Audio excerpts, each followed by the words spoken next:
una ponencia que lleva como título La sugerencia de signos, señas o murmurios como motivo en el poema La Valquiria de José María Eguren. Nuestro objetivo en la presente ponencia es sustentar el desarrollo de una constante poética en la estética de Eguren, la cual denominaremos sugerencia de signos, señales o murmurios. Para analizar ello, primero comentaremos algunos de sus textos en prosa o motivos, específicamente aquellos en que aparecen reflexiones sobre la naturaleza del símbolo. Ello no es gratuito, no va a haber el tiempo para profundizar en ello, pero yo de alguna manera en mi estudio de maestría trato de distinguir entre lo que por un lado son las alegorías en algunos poemas de simbólicas y por otro lado son los símbolos. Y de acuerdo a mi propuesta, yo entiendo a la Valquiria como un personaje estrictamente simbólico. Espero que en los siguientes minutos quede claro por qué hago esa propuesta. Muy bien. Y luego de analizar o de comentar brevemente algunos motivos en los cuales se busque establecer una definición operativa del símbolo egureniano, pasaré a una lectura particular del poema La Valquiria. Empecemos con los motivos. Estos motivos están lejos de ser lo que entendemos como textos de crítica literaria. Estarían más cercanos a una suerte de ensayo en que se fusiona el vuelo poético con la reflexión y la intuición artística. Entonces, las afirmaciones que se desprenden de ellos tienden a lo sugestivo y metafórico. Sin embargo, son de una importancia esencial para profundizar en las ideas estéticas de Eguren. Sobre sus características, José Luis Rivarola nos dice lo siguiente, cito: se acercan a veces al ensayo, a veces al poema en prosa, a veces a una pura crónica informativa sobre tendencias artísticas, autores modernos, temas de actualidad. Sin embargo, no se los puede encasillar dentro de ninguno de esos géneros, si bien tienen rasgos comunes a todos ellos. Fin de cita. La problemática en torno de su clasificación genérica es evidente. Sobre su estructura, analiza el estudioso la ambivalencia entre el fragmentarismo y la búsqueda de unidad. Por ejemplo, en su comentario de Arte Inmediato, que es uno de sus motivos, pero que se puede extender a todos los demás, nos dice Rivarola lo siguiente, cito: las ideas no siguen un orden progresivo, no se van encadenando naturalmente, sino que surgen como observaciones sueltas, que a primera vista no parecen integrarse unas con otras. Sin embargo, el conjunto de todas ellas nos revela con claridad el pensamiento que ha actuado como eje de la reflexión. Cada observación adquiere sentido y coherencia respecto de las otras si la entendemos como una pequeña pieza de un engranaje mayor. Fin de cita. Sin embargo, a continuación parece darle mayor relevancia a lo primero, o sea, el fragmentarismo, y desestimar un tanto la coherencia en el desarrollo de las ideas, a señalar lo siguiente, nueva cita: la consciente intención del autor es ofrecer una pluralidad de sugerencias, de motivos de reflexión. Debemos admitir que muchas veces no hay un tema central y que el título del motivo funciona como elemento unificador de una pluralidad. Eguren, espíritu poco analítico, nunca o casi nunca desarrolla linealmente un contenido organizándolo de acuerdo con un plan expositivo riguroso. Prefiere ofrecer sus observaciones en pequeñas síntesis que se van sucediendo como ráfagas fugaces de su pensamiento. Lo que caracteriza el estilo de esta prosa es la acumulación de juxtaposiciones, la seriación asintética, la interdependencia semántica más que sintáctica que guardan entre sí las frases. Fin de cita. Esta apreciación nos hace ver que no podemos esperar aquí una rigurosa y sistematizada organización de sus ideas estéticas, sino todo lo contrario, un carácter misceláneo, en que predomina la estructura de alternativas entre lo reflexivo y lo poético en términos de Rivarola. Vamos a comentar brevemente algunos motivos que he elegido por el tiempo, en los cuales se emplea la noción de símbolo de acuerdo con lo que estamos proponiendo. Empecemos con el motivo titulado Línea, Forma, Creacionismo, del año 30. En este motivo tenemos, en términos de Rivarola, cito, una reflexión sobre la línea como forma creadora y sobre las relaciones entre la naturaleza, el arte y el hombre a través de épocas, autores y tendencias creatrices. Fin de cita. En general, observamos un sugerente vínculo con el creacionismo de Huidobro, Por ejemplo, cuando Eguren afirma, cito al poeta, que el hombre crea paralelamente a la naturaleza y algunas veces se va de imitativa. Fin de cita. Luego propone que este creacionismo busca deslindar el lugar que les corresponde al hombre y a la naturaleza en el ámbito del arte, sin olvidar que el primero, o sea, el hombre, es parte de la segunda, o sea, la naturaleza. Centrándose en esta naturaleza, el poeta la va a vislumbrar en términos nociológicos, cito al poeta. El campo incita al movimiento, a conocer el mundo, a instruirse primariamente en la biblioteca del bosque, a penetrar en la casa terrestre donde transcurrirá la vida. Fin de cita. Destaquemos la metáfora biblioteca del bosque, en la cual se enlazan las nociones de naturaleza y de conocimiento libresco, como si la primera guardara secretos que pueden ser descubiertos o leídos a partir de una analogía universal. Se establece así una relación analógica y misteriosa entre los elementos particulares, la emoción libre, la individual, y generales, ¿no? La emoción colectiva de la naturaleza. Y los elementos que nos pueden aclarar este misterio son justamente los símbolos que pertenecen a ella. Cito al poeta. Hay murmurios y símbolos en la naturaleza que nos darían la clave. La dulce melopeya en el certamen de los ruiseñores, la danza monótona de las horas en el plenilunio, las palabras silentes y el ritornelo de las grutas melodiosas. Fin de cita. Los símbolos son colocados en el mismo nivel que los murmurios. La palabra murmurio, según el DRAE, es un ruido seguido y confuso de hablar, y también un ruido seguido y confuso de otras cosas. Este término proviene de la misma raíz que murmullo, y al igual que este, puede ser entendido en un contexto humano, convencional, o no humano, natural, pero en ambos casos alude a algo sugerido en forma confusa y ambigua.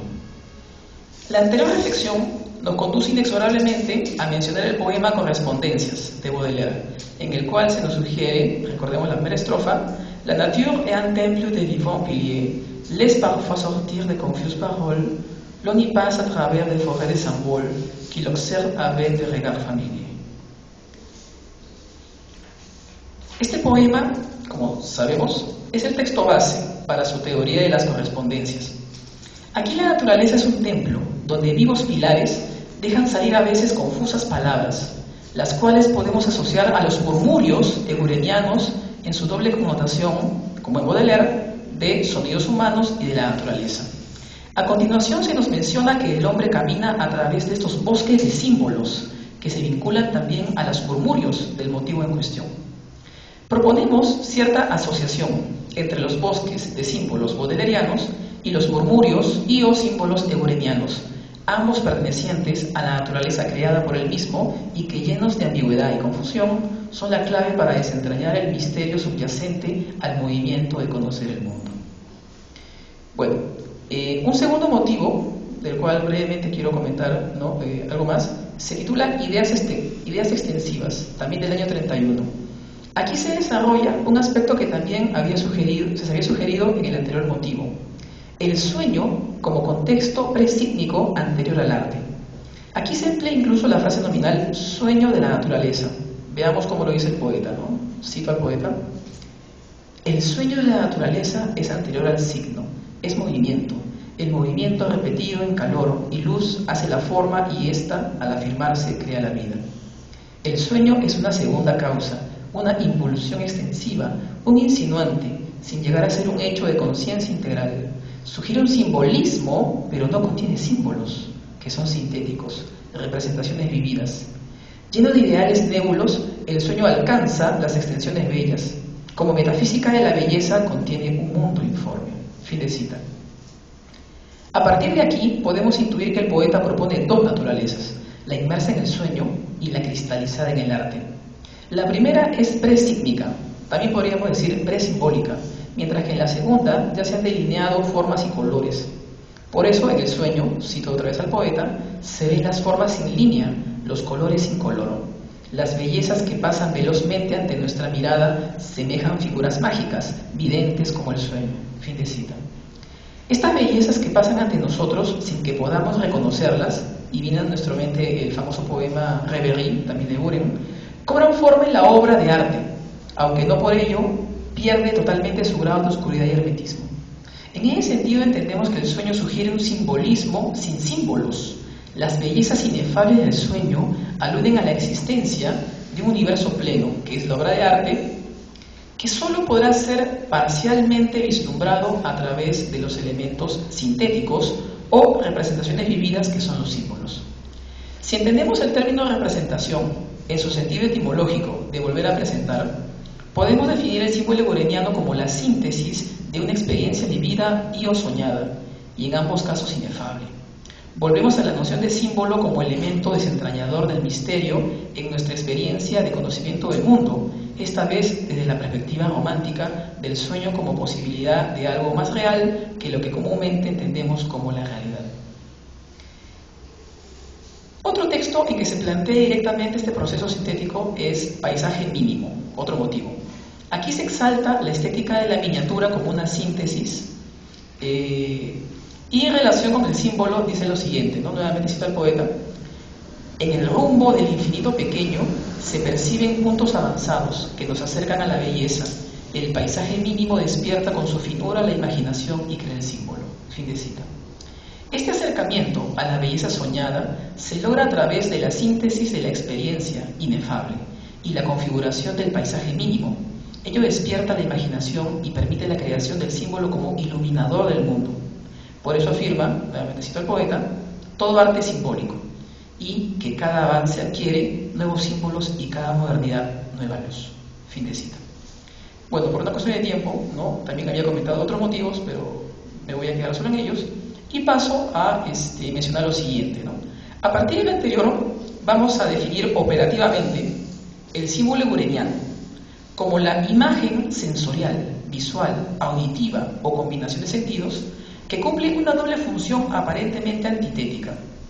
Busca desentrañar el misterio de una naturaleza ya existente, externa o paisaje, en términos de Javier Abril, en su famoso libro Eureka el Oscuro, así como crear una propia naturaleza, la naturaleza interior y egureniana a partir de experiencias peculiares, pero que trascienden y se convierten en conocimiento inacible a través de la realidad. Es allí donde entra en juego la acción de la síntesis en el poema.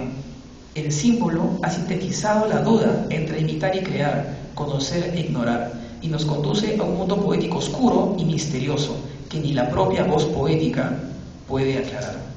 Paradójica, ¿verdad? El poeta no puede explicar lo que él mismo crea.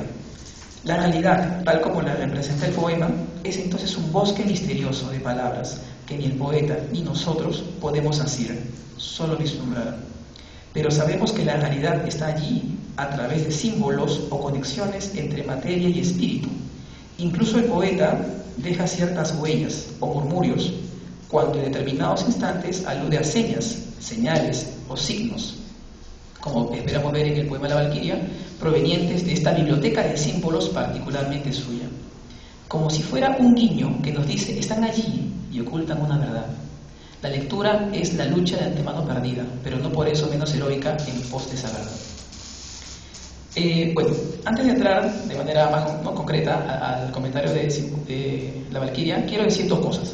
La primera es que consideremos que, como ya lo he observado, los motivos no son pues un estudio sistematizado y organizado de crítica literaria, ¿no? Así que tenemos que partir de cómo sugiere en forma creativa sus ideas Eguren. Y por otro lado, recordemos que los motivos fueron básicamente escritos y publicados entre 1928 y 1931, así que están en una etapa bastante posterior a la publicación de sus primeros libros, ¿no?, de poesía. Así que también hay que observar que en esos años, sin duda alguna, hubo información que Eguren llegó hacia él por parte de cosas que no sabía antes, ¿no? Estamos hablando, por ejemplo, autores como Rimbaud o como Mallarmé, en que profundizó, y también el hecho de las vanguardias, ¿no? Aún así, lo que queremos es ver en qué medida pueden haber vínculos entre una propuesta estética de los motivos y este poema, ¿no? Bueno, vamos a pasar al poema, lo voy a leer rápidamente, ¿ya? Yo soy la valquiria que en tiempos guerreros cantaba la muerte de los caballeros, mis voces oscuras, mi suerte lontana, mis sueños recorren la arena germana, y de paladines fierecísimos robo, las cotas de reno, los dientes de lobo, no valen las duras corazas, y los guanteletes, las picas, las masas, ni vale tampoco la senda florida, los cielos dorados, la luz de la vida. Soy flor venenosa de pétalo rubio, brotada en la orilla del negro Danubio, y no desventuras mi faz manifiesta, mi origen no saben los cantos de gesta, y sé las ideas funestas y vagas, y el signo descubro que ocultan las sagas. Yo soy la que vuelvo continuo las fojas del mal, las azules, las blancas, las rojas, sin tregua contemplo la noche infinita, me inclino en la curva de ciencia maldita, y dando a mi cielo tristísima suerte, camino en el valle corcel de la muerte. Como nos recordaba hace unos minutos, ¿no?, Emma Aguilar, este poema presenta una referencia directa a la tradición mitológica, básicamente nórdica. Por ello nos parece obligatorio, ¿no?, partir de su interpretación, cómo se ha entendido, ¿no?, este personaje. Bueno, cito a Hamilton, quien sobre la valquiria nos dice, ¿no?, que la cámara de Odín era cuidada por doncellas, las valquirias, que servían su mesa en Asgard y procuraban que los cuernos de beber estuvieran siempre llenos. Pero su trabajo principal consistía en llegar a los campos de batalla y decidir a las órdenes de Odín quién sería el vencedor y quién el vencido. Luego llevaban los cuerpos de los valientes ante Odín. Val significa matar, y las valquirias eran las que escogían los muertos. El lugar a donde llevaban a los muertos era el Valhalla, la mansión de los muertos. Fin de cita de Hamilton. La referencia mitológica no deja lugar a dudas de que se trata de un ser vinculado a la muerte. Ello nos llevaría a pensar que habría una sola línea de sentido entre la representación y lo representado, lo que yo planteo como la alegoría. Sin embargo, veremos en qué medida se abre paso el enigma, es decir, el símbolo. Para el italiano Roberto Paoli, esta valquiria se acerca más a la Weltanschauung en sí, o maga perversa, de la literatura romántica, que a la mensajera de las sagas nórdicas. La española Gemma Areta, por otro lado, la identifica con la muerte personificada en la danza general de la muerte medieval que invitaba a todos los hombres, sin distinción de clases, al viaje al más allá. Ambas lecturas nos parecen inteligentes y válidas. En especial nos llama la atención de la segunda, en la cual Areta compara fragmentos de ambos poemas y destaca, por ejemplo, cómo ambos personajes, se presentan en primera persona, ¿no?, yo soy, como se mencionó antes, así como la función más amplia de la valquiria gureniana, y hay la diferencia con la mitología, ¿no? A diferencia de la mitológica, que solo se encargaba de los guerreros, la de Guren parece sugerir inclusión de gente no dedicada a actividades bélicas, y sí más bien contemplativas, religiosas y en general pacíficas. Esta valquiria se autocaracteriza en términos negativos, sus voces son oscuras y su suerte lontana, que es una palabra que alude a lejana, ¿no? Se considera una flor venenosa de pétalo rubio, conoce las ideas funestas. La pregunta es, ¿qué ideas funestas? Es la que vuelve continuo las fojas. Me gustaría rápidamente, ¿no?, aludir a eso. Continuo, como también se mencionó, de continuamente, fojas arcaísmo de hojas, o sea, hojas del mal, que son de 3 colores, azules, blancas y rojas. Se inclina en la curva de ciencia maldita, y la pregunta es, ¿a qué ciencia se referirá? Y finalmente da a su cielo tristísima suerte. Una lectura parcial nos llevaría a pensar que al representar a la muerte, destino inexorable del hombre, se actualiza en la valquiria gureniana la noción de fatalismo que conocemos desde los griegos. Sin embargo, también reconocemos atributos positivos que podemos inscribir sobre todo en un contexto gnosiológico. Según la vieja valquiria, su interlocutor no desventura su faz manifiesta. Aquí me gustaría precisar el término desventurar, que es un neologismo que utiliza el poeta, que deriva de desventura, que significa desgracia. La entendemos según el contexto del poema no como sinónimo de desgraciar, sino como de sentir como una desgracia. O sea, el interlocutor no siente como una desgracia la faz manifiesta de la valquiria. La alusión a que los cantos de gesta no conocen su origen nos lleva a pensar que ella sí lo conoce. Podría no entenderse en sentido negativo, entonces, que ella conozca las ideas funestas y vagas, así como que sea quien tiene el dominio de volver, o sea, de dar vuelta, esas fojas, o sea, hojas del mal. Y sobre todo, tiene la facultad de descubrir el signo que ocultan las sagas. A partir de lo anterior, afirmamos que esta oposición entre lo positivo y lo negativo que se desprende de la caracterización de la valquiria se relativiza. Como ya dijimos, su origen es desconocido para nosotros. Sin embargo, sabemos a través de ella ¿Quién es y lo que hace? Es la valquiria que cantaba la muerte de los caballeros en tiempos guerreros. No dice una valquiria, ni tampoco la valquiria con mayúscula, con lo cual entendemos que no es única, pero que también busca diferenciarse de las demás. Como si fuera la valquiria elegida o autoelegida para ser personaje, pero el hecho de que este poema se presente en primera persona permite que ella se configure como una suerte de Aeda. Cantaba la muerte de los caballeros, no dice el poeta, y no solo participante. O sea, a diferencia de la tradición juglaresca, ella aquí es cantora y a la vez personaje. Otro aspecto fundamental de la valquiria coreniana es su conocimiento sobre asuntos inaccesibles para los demás. Ella descubre el signo que las sagas ocultan. ¿Qué ocultan las sagas? ¿Hay acaso un lado oscuro y tenebroso, más allá del heroísmo que exterioriza estas narraciones épicas? Existe la posibilidad de que la valquiria sea conocedora del signo, o símbolo, o señal, tal como se representa en otros poemas, de la muerte. O dicho de otra manera, de lo que es en realidad la muerte. Por ello los hombres no desventuran su faz manifiesta. La muerte es lo que causa mayor miedo al hombre, pero también una profunda curiosidad. Y ya la historia nos ha enseñado que la sed de conocimiento nos ha llevado a las aventuras más extremas, incluso aquellas en que se ha arriesgado la vida o se la ha perdido. Todo con el afán de conocer la valquiria como sabedora de la muerte. ¿No podrán también perdernos?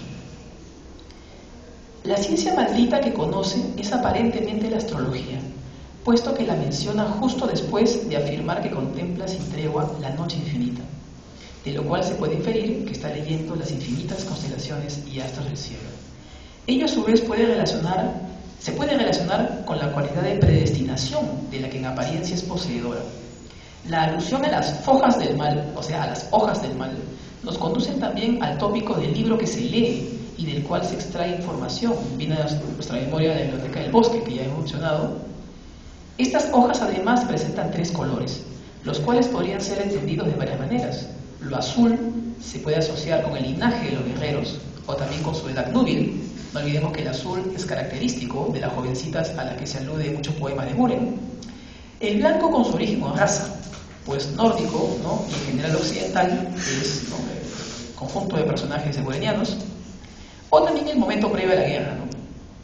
Y la paz, ¿no? Esta es la paz, ¿no? El rojo, finalmente, como todo lo que atañe a violencia, sangre y muerte.